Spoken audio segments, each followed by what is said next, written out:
चाहिए एक भक्त की दिनचर्या, कैसी होनी चाहिए उसकी जिंदगी के असूल। संभव हो अगर आप कर सको तो सुबह जल्दी उठो, 2 से 5 के बीच जब भी मर्जी आपकी,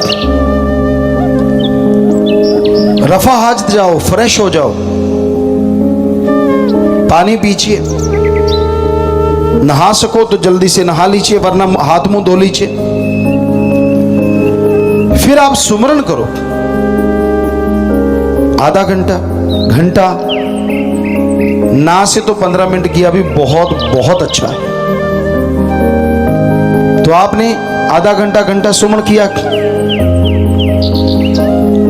घर में जो ब्रेकफास्ट वगैरह बनाते हैं, गांव में जो सुबह की चाय, दूध, छाछ जो भी आप लेते हैं, तो वो माता बहनें जब भी बनाएं सुमरन करके बनाओ।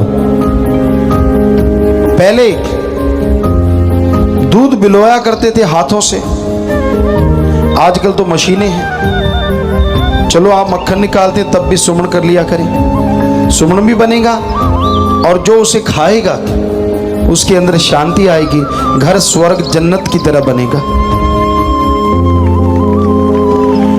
फिर आप काम धंधे पे जाते हैं, खेतों में, दुकानों पे, बिजनेस व्यापार के लिए, पढ़ने पढ़ाने के लिए, तो आप सुमन करते जाएं। खेतों में बीज डालते हैं, सुमन करते हुए डालिए,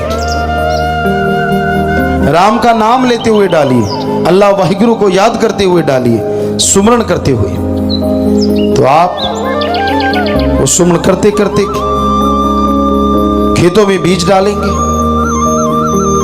यकीनन उसका लाभ भी आपको ज्यादा होगा। और एक लाभ तो हो ही गया कि आपने सुमन किया, वो अल्लाह वाहिगुरु की दरगाह में मंजूर कबूल जरूर हो जाता है।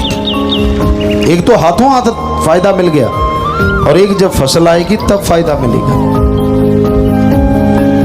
इसी तरह दुकान में जाते हैं, सफाई करते हैं, उसमें सुमन करते रहिए। बिजनेस व्यापार के लिए पढ़ने जाते हैं, सुमन करते जाइए, याददाश्त शक्ति ज्यादा बढ़ेगी, याद ज्यादा रहेगा।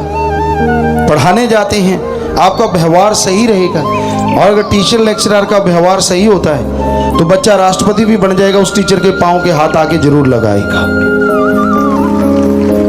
इससे बड़ा तगमा शायद किसी दुनिया के और आदमी को नहीं मिल सकता।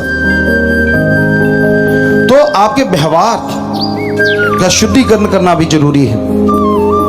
आप किसी से भी पैसा लेते हैं या देते हैं, वो असूलों में होना चाहिए। जैसे आप किसी का भला करते हैं, किसी को पैसा देते हैं,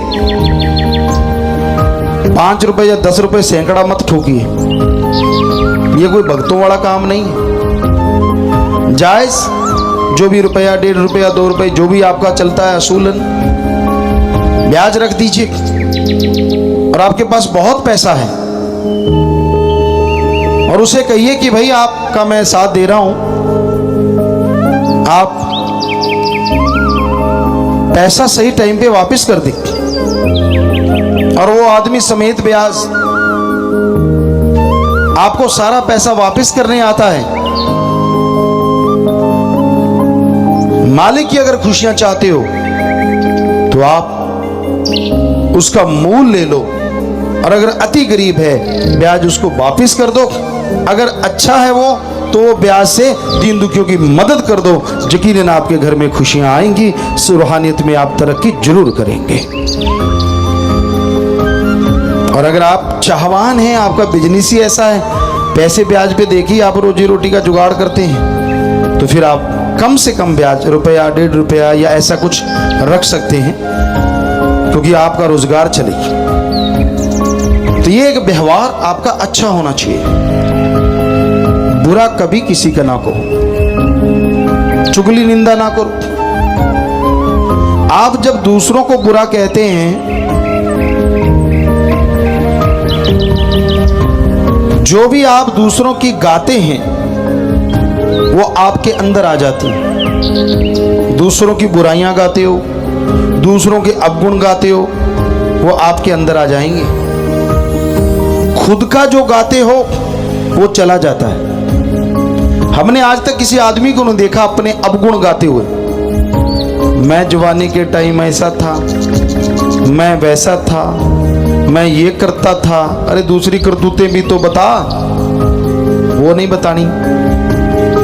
इसलिए वो अपने गुण गाता रहता है, और जो खुद के अंदर से चीज गाओगे वो चली जाती है। इसलिए गाना है, चलो गाओ मत। जब भगवान के सामने भक्ति करते हो तब गा दो कि मेरे में ये अवगुण है, क्योंकि गा दिए तो वो अवगुण चले जाएंगे, आप गुण ग्रहण कर लोगे। और जो गुणवान होता है, क्या समाज, क्या घर, क्या भगवान, सब जगह पे उसकी इज्जत बढ़ती ही बढ़ती है, कम कभी नहीं होती।